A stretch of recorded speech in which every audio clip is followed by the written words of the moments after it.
Helen, your CV is very impressive. I have to say, of course, I've nicked all this off the internet, so I hope it's all right. But you were the youngest female chart topper in the UK? Yeah, I don't know if that still holds. As far as I know, nobody's younger than you at this point. Your first 4 singles went into the top 3 of the charts. Voted Britain's top female singer before you were 16. Are you feeling embarrassed yet? Supporting act for the Beatles. No, they were my support. Oh, they were. Okay.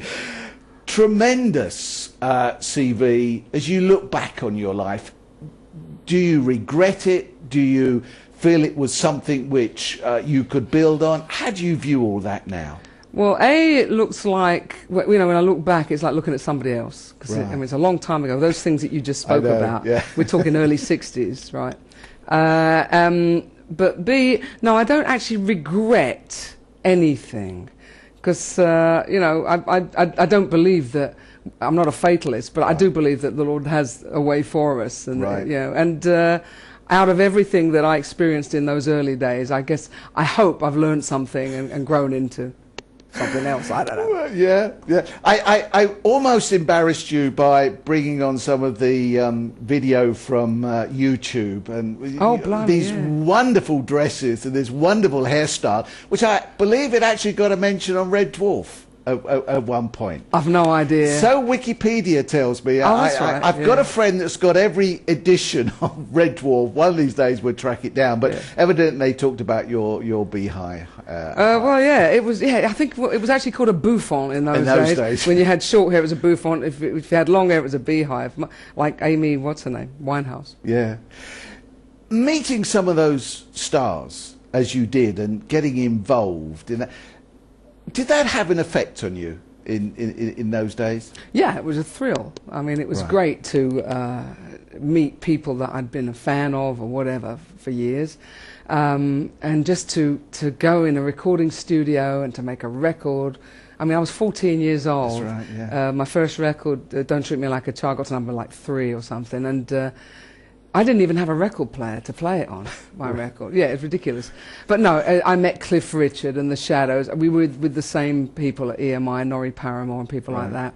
And so meeting him and them and others was just the greatest thing. And I had no nerves, no fear, because you don't when you're 14. You can do and be everything you want to be.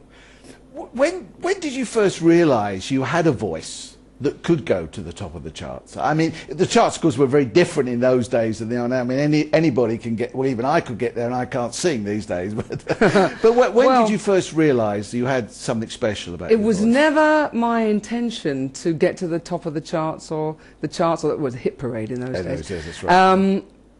I just wanted to be a singer, and from the age of 3, 4, 5, I don't know, I knew that I could sing, I could hold a tune, and I enjoyed singing. The family was very musical, and we used to have great musical sessions, the extended family, and I knew from a very early age that that's what I wanted to do, was just to be a singer. Charts, I don't know, but I mean, that's how it happened. I was very thankful, yeah. Right. And so did somebody discover you, or how did that come about? Somebody showed me when I was about 13 a little advert for a thing called the Morris Berman School of Modern Pop Singing, which was a title I'd never heard of before or since.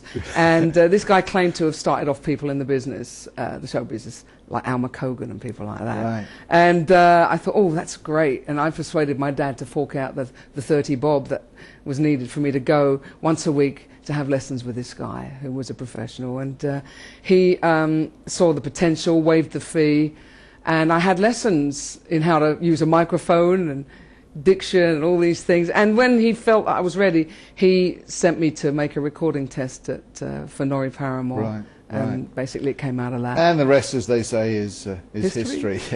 And maybe we could go back to the beginning. I believe your grandparents were Jewish Russian immigrants. Yeah. That's how you go. Can you tell us a little bit about your early life being brought up in the East End of London? What do you remember of it? Yeah, the area I'm from is an area called Clapton, which is in the borough of Hackney and Stamford Hill and all around there. And it was a big Jewish community at that time. and a extended family, aunts, uncles, cousins, all living within a stone's throw of each other. As I said before, very musical as well. I guess we sort of were fairly traditional in our Jewishness as we, as I grew up. And I think we probably even had a kosher home for a while, but I think that kind of fell by the wayside after a while.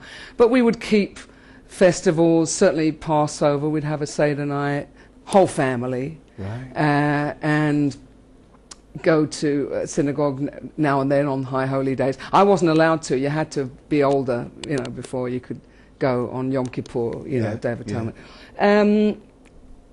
But the festivals, the feasts and festivals were great because we got days off from school, as well as Christmas and Easter. And it was at that time, all the kids and the youth. I went to a Jewish youth club, and it was during those kind of days on the holidays that we would meet, and it would be like a fashion parade. We'd go to the local park, Springfield Park, for those who might be interested, and just the girls wanted to meet the boys wanted to meet the girls. So it wasn't very spiritual, I have to say, that part of it. But that didn't matter. It was in the blood. It was the community. It was tradition, just the Jewishness of just being, Right.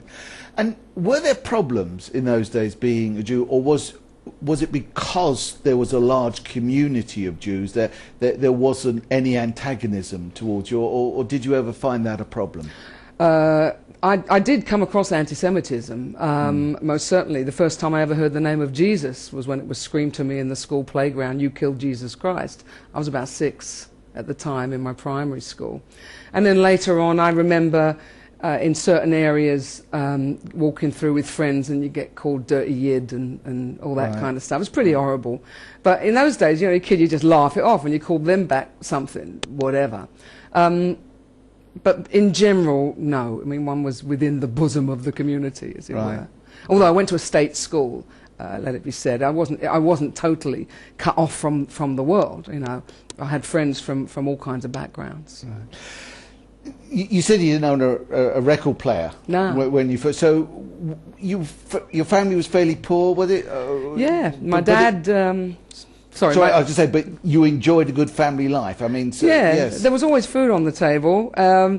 But my mum was a buttonhole hand. She sewed buttonholes by hand for men's suits. My dad worked a sewing machine in a ladies' tailoring factory. So there was nothing. It was, I don't know where the money came from because it was like tuppence halfpenny, but it was still a good upbringing. I'm very grateful for that very solid background that I had, even when I came into show business at 14, because I had this good family background. I didn't sort of go weird and like some were doing in the 60s. Yeah.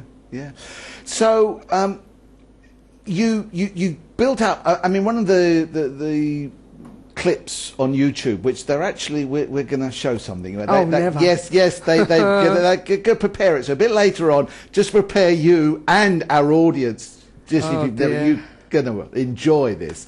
But one of the clips that I saw was you were actually leaving the school. Was that really your school? And what did your classmates think of you at this point in time? Well, by that time, I'd already been in the business for a year. Right. That was my first year in the music business, as they now call it.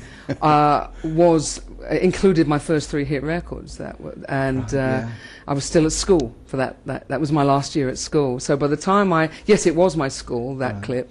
And those were my school friends. And that was the day I was leaving school. That was the actual day. And I was actually leaving about a week or 2 before the end of term, because I was going off to make a film called It's Trad Dad, and for which I had to have a tutor by law. Poor woman. So that was very real, and my school friends, they thought it was all great, everything was great, and I was very popular because I could get autographs of Cliff Richard and people like that. I don't think they cared one way or the other about me, but who did I know?